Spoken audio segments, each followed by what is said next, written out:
Hello my dear students, आज से हम 11th केमिस्ट्री का कोर्स स्टार्ट करने वाले हैं क्योंकि जो 12th केमिस्ट्री है वो हमारा कंप्लीट हो चुका है। ठीक है, तो आज हम स्टार्ट करने वाले हैं यूनिट 1 से। ठीक है, 11th class unit 1 some basic concepts of chemistry.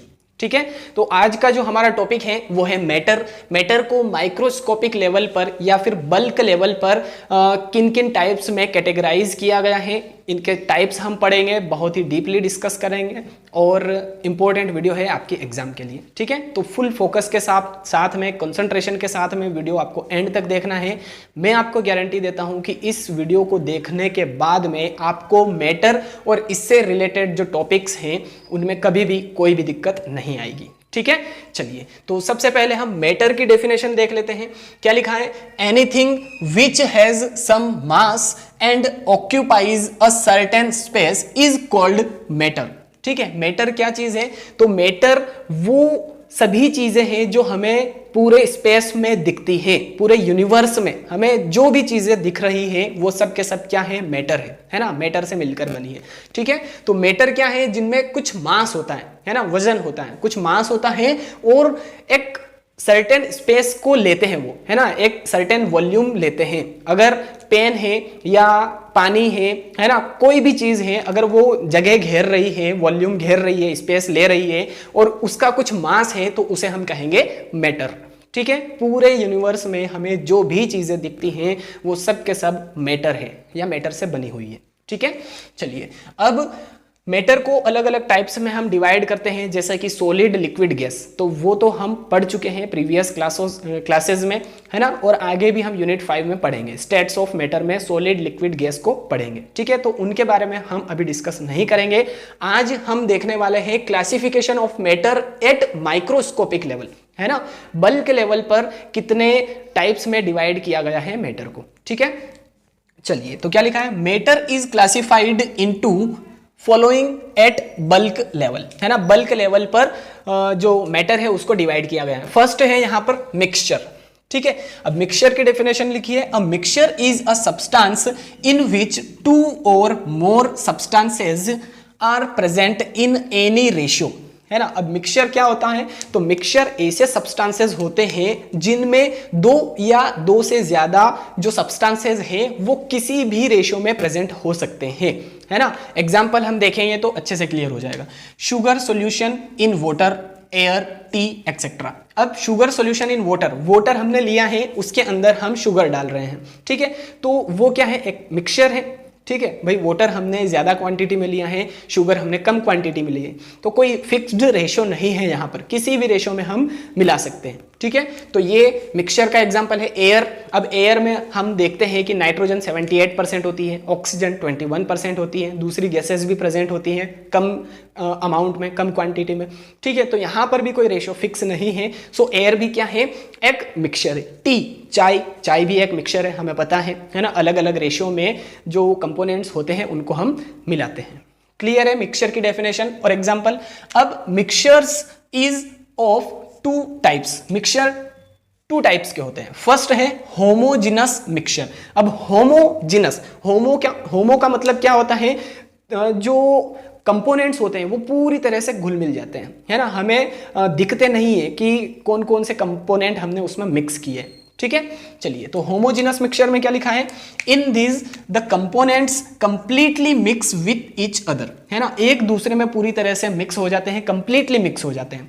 The particles of the components of the mixture are uniformly distributed throughout the bulk of the mixture and its composition is uniform throughout. ठीक है, अब जैसे कि हम air की बात करते हैं, है ना, हवा की बात करते हैं, तो हमें हवा के अंदर नाइट्रोजन क्या अलग से दिखती है? ऑक्सीजन क्या अलग से दिखती है? कार्बन डाइऑक्साइड अलग से दिखती है? नहीं दिखती है। ठीक है, तो पूरी तरह से, है ना, यूनिफॉर्मली जो कंपोनेंट्स है वो यूनिफॉर्मली डिस्ट्रीब्यूटेड होते हैं। ठीक है, तो उसे हम कहते हैं होमोजिनस मिक्सचर। अब एग्जांपल है यहाँ पर शुगर सॉल्यूशन, एयर एक्सेट्रा। ठीक है, शुगर सॉल्यूशन की हमने पहले ही बात कर ली है। अब जो पानी है उसके अंदर अगर हम शुगर ऐड कर रहे हैं तो उसको अगर पूरी तरह से मिला लिया है तो फिर शुगर हमें दिखती नहीं है, पानी के अंदर पूरी तरह से डिसॉल्व हो जाती है। ठीक है, हम शुगर को अलग से नहीं देख सकते हैं, वाटर को अलग से नहीं देख सकते हैं, फिर जो सॉल्यूशन है वो हमें दिखेगा। ठीक है, एयर में हम नाइट्रोजन अलग से नहीं देख सकते हैं, ऑक्सीजन अलग से नहीं देख सकते हैं, कार्बन डाइऑक्साइड अलग से नहीं देख सकते हैं। ठीक है, तो ये होमोजिनस मिक्सचर है। होमोजिनस मिक्सचर में जो कंपोजिशन है वो यूनिफॉर्म रहता है, पूरे जो सिस्टम है, जो सॉल्यूशन है उसके अंदर यूनिफॉर्मली डिस्ट्रीब्यूटेड रहते हैं जो कंपोनेंट्स होंगे वो। ठीक है, चलिए अब नेक्स्ट है हेटेरोजिनस मिक्सचर। ठीक है, हेटेरोजिनस मिक्सचर इसका अपोजिट होता है। यहां पर जो कंपोनेंट है वो हमें दिखते नहीं है, यहां पर क्लियरली विजिबल रहेंगे। ठीक है, तो इसमें क्या लिखा है, in this mixture the composition is not uniform throughout. ठीक है, जो कंपोजिशन है वो यूनिफॉर्म नहीं रहेगा पूरे सिस्टम के अंदर, पूरे सॉल्यूशन के अंदर जो कंपोजिशन है वो यूनिफॉर्म नहीं रहेगा। ठीक है, अब आगे लिखा है sometimes different components are visible, है ना। कभी कभी ऐसा भी होता है कि जो डिफरेंट कंपोनेंट्स होते हैं, है ना, जो जिससे मिलकर बना है जो सिस्टम या जो सॉल्यूशन, तो उसके अंदर हमें जो कंपोनेंट्स हैं वो क्लियरली विजिबल होते हैं, दिखाई देते हैं। ठीक है, अब ये एग्जाम्पल जो है ये आपने भी देखे होंगे अधिकतर, mixture of sugar and salt. अगर हम शुगर के अंदर सॉल्ट को मिक्स कर दे तो शुगर के जो दाने होते हैं वो थोड़े से बड़े होते हैं एज कंपेयर टू सॉल्ट। ठीक है, तो शुगर और सॉल्ट के मिक्सचर में हमें शुगर अलग से दिखती है, सॉल्ट भी अलग से दिखाई देता है। Grains and stone pieces etcetera. अब जैसे कि अनाज जो होता है, ग्रेन्स जो होते हैं, जैसे कि गेहूं है ना, गेहूं या दाल है, तो उसके अंदर हमें कंकड़ दिखाई देते हैं, क्लियरली विजिबल होते हैं, तो वो भी एक प्रकार का मिश्रण है, मिक्सचर है। ठीक है, तो वो भी एक मिक्सचर है जिसे हम क्या कहते हैं, हेटेरोजिनस मिक्सचर। ठीक है, तो ये चीजें क्लियर हुई। मिक्सचर को दो टाइप में डिवाइड किया गया है, होमोजिनस मिक्सचर जिसमें जो कंपोनेंट्स होते हैं वो यूनिफॉर्मली डिस्ट्रीब्यूटेड रहते हैं, ठीक है, और हमें दिखाई नहीं देते हैं कंपोनेंट्स। बट हेटेरोजिनस मिक्सचर में क्या होता है, जो कंपोनेंट्स होते हैं वो क्लियरली विजिबल होते हैं, कई बार ऐसा भी होता है। ठीक है, चलिए गाइज अब मैटर का जो सेकंड टाइप है वो हम देख लेते हैं। ठीक है, फर्स्ट टाइप हमने पढ़ लिया था, फर्स्ट टाइप होता है मैटर का मिक्सचर, और मिक्सचर भी टू टाइप्स के होते हैं, होमोजिनस एंड हेटेरोजिनस। ठीक है, सेकंड टाइप होता है प्योर सब्सटेंस। प्योर सब्सटेंस भी दो टाइप का होता है, एलिमेंट एंड कंपाउंड्स। ठीक है, चलिए तो प्योर सब्सटेंस की डेफिनेशन देखते हैं। Substances which have fixed composition of constituent particles are called pure substances। ठीक है, प्योर सब्सटेंस किसे कहते हैं, जिनमें जो कंपोजिशन है कॉन्स्टिट्यूएंट पार्टिकल्स का वो फिक्स रहता है। ठीक है, फिक्स कंपोजिशन रहता है कॉन्स्टिट्यूएंट पार्टिकल्स का, या सिर्फ एक ही सिंगल टाइप के एटम्स से या सिंगल टाइप्स के पार्टिकल से फॉर्म होते हैं। ठीक है, तो उन्हें हम कहते हैं प्योर सब्सटेंस। ठीक है, देखिए लिखा भी है प्योर, है ना, तो प्योर यानी कि सिर्फ एक ही टाइप का होगा। ठीक, तो एग्जांपल लिखा है copper, silver, gold, water etcetera. ठीक है, वाटर में देखिए हाइड्रोजन और ऑक्सीजन होता है, तो यहां पर H2O में हाइड्रोजन और ऑक्सीजन का फिक्स कंपोजिशन रहेगा। ठीक है, तो इसीलिए इन्हें क्या कहते हैं हम, प्योर सब्सटेंसेस कहते हैं। चलिए, pure substances are further divided as given below. Pure substances को भी दो टाइप में और डिवाइड किया गया है, एलिमेंट्स और कंपाउंड। तो एलिमेंट की डेफिनेशन में क्या लिखा है, an element is defined as a pure substance that contains only one kind of atoms and cannot be further broken down। ठीक है, अब ऐसे प्योर सब्सटेंस जो कंटेन करते हैं only one kind of atoms, है ना, सिर्फ एक ही टाइप के या एक ही काइंड के जो एटम्स है उनको कंटेन करते हैं, तो उन्हें हम कहते हैं एलिमेंट्स, है ना। और ये जो एटम्स होंगे ये can not be further broken down, आगे और इनको हम डिवाइड नहीं कर सकते हैं, ब्रेक डाउन नहीं कर सकते हैं। ठीक है, चलिए एग्जाम्पल लिखा है यहां पर copper, silver, sodium, hydrogen, oxygen etcetera. ठीक है, तो कॉपर, सिल्वर, सोडियम, हाइड्रोजन और ऑक्सीजन, इनमें क्या होता है, सिर्फ सिंगल टाइप के, एक ही टाइप के जो एटम्स हैं वो प्रेजेंट रहते हैं।